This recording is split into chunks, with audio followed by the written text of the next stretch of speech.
Today, we are diving into one of the most baffling mysteries in all of personal finance. It's this: why do so many retirees flat out refuse to convert their traditional IRA to a Roth IRA, even when the math practically screams at them to do it? I mean, the Roth IRA is sitting right there. Tax-free growth, tax-free withdrawals, no required minimum distributions. It's like someone left a treasure chest on your front porch with a little sign that says, "Open me," and retirees across America are walking right past it, grabbing the newspaper and going back inside. So today, we're going to break down exactly why this happens. We're going to talk about the real reasons, and by the end of this video, you're going to know whether you're avoiding Roth conversions for the right reasons or the wrong ones. All right, let's get into it. But first, let's set the table here. Let's make sure everybody's on the same page about what a Roth conversion actually is, because I know some of you just heard Roth and your eyes started to glaze over like a Krispy Kreme donut. A Roth conversion is when you take money sitting in a traditional IRA or an old 401k, money that has never been taxed, and you move it over into a Roth IRA. When you do that, you pay income taxes on whatever amount you convert that year. But here's the trade-off. From that point forward, that money grows tax-free, and when you pull it out in retirement, you pay zero taxes. Nothing, nada. Uncle Sam doesn't get another dime. Oh, and here's the cherry on top. Roth IRAs don't have required minimum distributions. That means the IRS can't force you to take money out at age 73 or 75, like they do with a traditional IRA.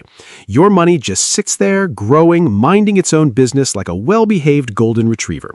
So, on paper, this sounds incredible, right? Tax-free growth, tax-free withdrawals, no RMDs. You'd think every retiree in America would be lining up at Fidelity and Schwab like it's Black Friday at Best Buy, but they're not, and there are very real reasons why. Let's start with the big one. Reason number one, the check that makes you cry.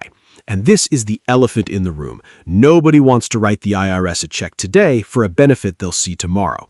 This is the number one reason retirees avoid Roth conversions. The tax bill. It's visceral. It's emotional. It hits different when you're retired and living on a fixed income. Let me paint the picture for you.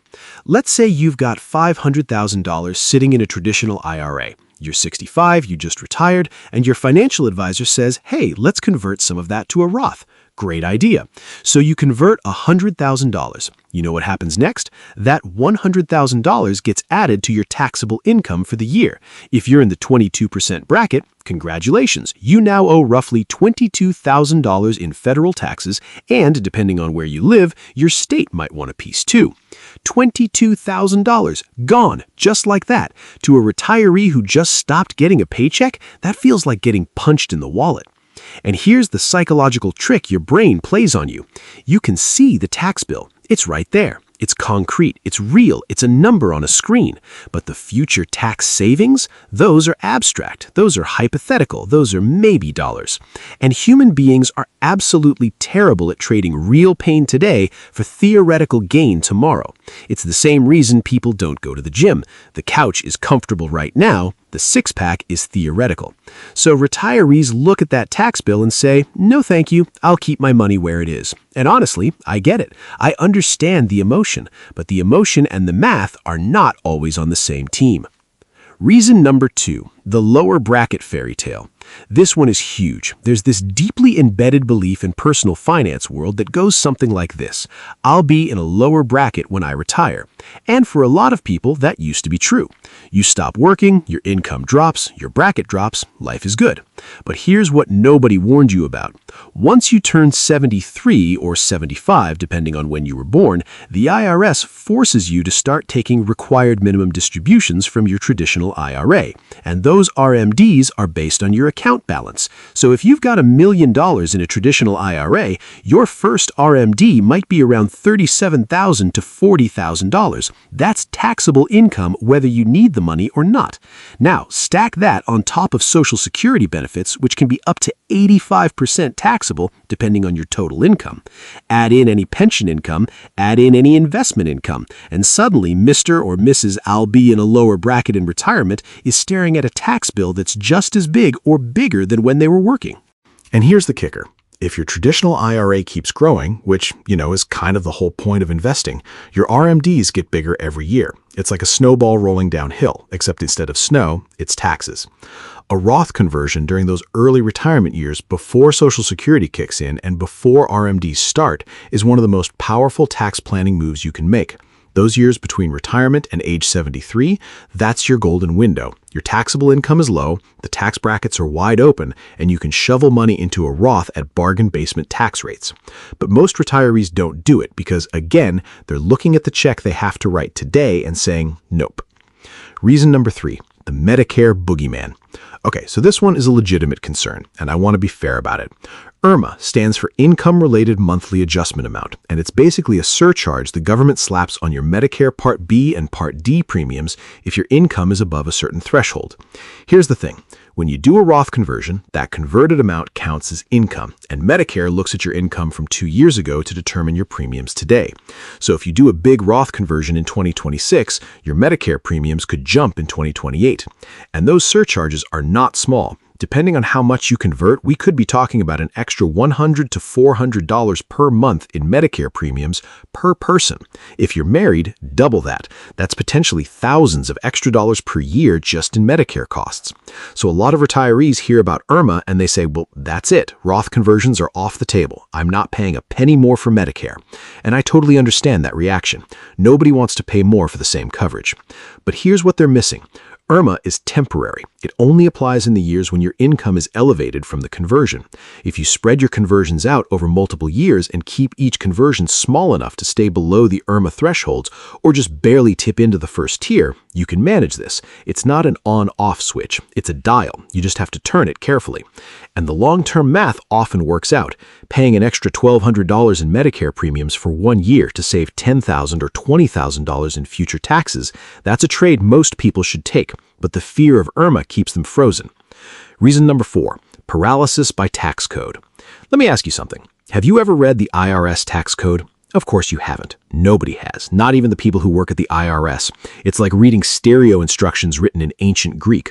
A Roth conversion involves multiple moving parts. You've got to think about your current tax bracket, your projected future tax bracket, the 5-year rule for conversions, how it interacts with Social Security taxation, how it affects your Medicare premiums 2 years from now, whether to pay the taxes from the conversion itself or from outside funds, which, by the way, you should always pay from outside funds if you can, and whether the new tax laws from the One Big Beautiful Bill Act change the calculus. That's a lot. That is a lot of variables for someone who just wants to enjoy retirement, play some golf, and maybe take the grandkids to Disney World. So what happens? Retirees get overwhelmed. They hear all these moving parts and they do the most human thing possible. Nothing. They freeze. They stick with the status quo because at least the status quo is familiar. At least the status quo doesn't require a phone call to a CPA. And look, I'm not judging. The tax code is genuinely complicated, but doing nothing is also a decision, and sometimes doing nothing is the most expensive decision of all. Reason number 5, the advisor hot potato. Okay, this one might be a little spicy, but it needs to be said. A lot of retirees have financial advisors who have never once mentioned a Roth conversion strategy, not once. And there are a few reasons for that. Some advisors are focused on investment management, not tax planning. They're great at picking funds and building portfolios, but they don't think about the tax implications of retirement income. That's not a knock on them. It's just a different skill set. Other advisors might not bring it up because a Roth conversion reduces the size of the account they manage. If you convert $200,000 and pay $44,000 in taxes, that's $44,000 that just left the advisor's assets under management. And if they're charging a percentage-based fee, that's less revenue for them. Now, I'm not saying every advisor thinks this way. Most are good, honest people who want to help, but the incentive structure doesn't always align with the client's best interests, and we should be honest about that.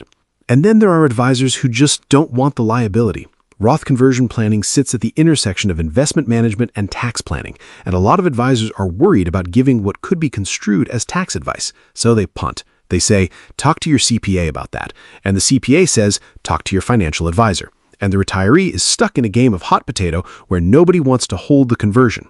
Reason number 6, the expiration date myth. I hear this all the time. Maddie, I'm 70. I'm 72. I'm 75. It's too late for me to do a Roth conversion. The window has closed. No, it hasn't. There is no age limit on Roth conversions. You can convert at 75. You can convert at 80. Heck, you can convert at 90 if you want. There's no rule that says you have to stop. Now, does the math change as you get older? Sure. If you're 80 and you convert a big chunk, you've got a shorter time horizon for that tax-free growth to compound. The break-even point, the point where the tax-free growth in the Roth outweighs the taxes you paid to get the money in there, gets tighter. But here's what a lot of older retirees forget. It's not just about them, it's about their kids. When your children inherit your traditional IRA, they're required to empty it within 10 years under the Secure Act's 10-year rule. And every dollar they pull out is taxed at their income tax rate. If your kid is in their peak earning years, making good money, that inherited IRA could push them into the 32% or 35% bracket. But if you convert that money to a Roth, your kids inherit a Roth IRA. They still have to empty it within 10 years, but every dollar comes out tax-free. That's a massive gift. That's generational wealth planning. And as one advisor put it so perfectly, your kids will like that you left them money, but they'll love it if you leave them tax-free money. Reason number 7, the headline.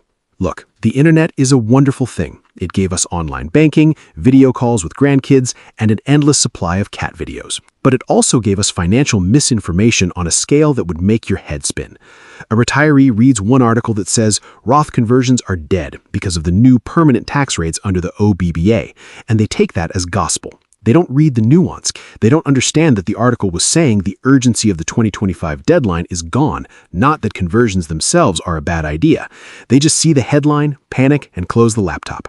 Or they read a forum post where some guy named Taxmaster99 says he converted his whole IRA in 1 year and got hit with a massive tax bill and IRMA surcharges. And the retiree thinks, well, if it happened to Taxmaster99, it'll happen to me, without realizing that Taxmaster99 converted $800,000 in a single year with zero planning, which, yeah, of course that's going to go badly.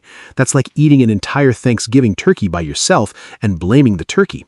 The point is, a bad execution of a Roth conversion doesn't mean Roth conversions are bad. It means the strategy needs to be done right, spread over multiple years, coordinated with your other income sources, managed with an eye on tax brackets and IRMA thresholds. Now, and I want to be really clear about this, everything we talked about today was about the bad reasons people avoid Roth conversions, the emotional reasons, the fear-based reasons, the I read one headline and panicked reasons. But here's the thing, there are also completely legit, mathematically sound reasons why a Roth conversion might genuinely not make sense for your situation. And I'm going to cover all of those in another video. We're talking about specific scenarios where converting would actually cost you money, where the math doesn't work, and where your advisor is right to tell you to leave your traditional IRA alone. So if you want to get the full picture, not just the why you should, but also the why you shouldn't, make sure you're subscribed and have notifications turned on so you don't miss. Trust me, you're going to want both sides of this before you make any moves. That's it for today. If you found this helpful, subscribe if you haven't already, and drop a comment below telling me, have you done a Roth conversion? Are you thinking about it? What's holding you back? I read every single comment, and I'd love to hear from you. Until next time, take care.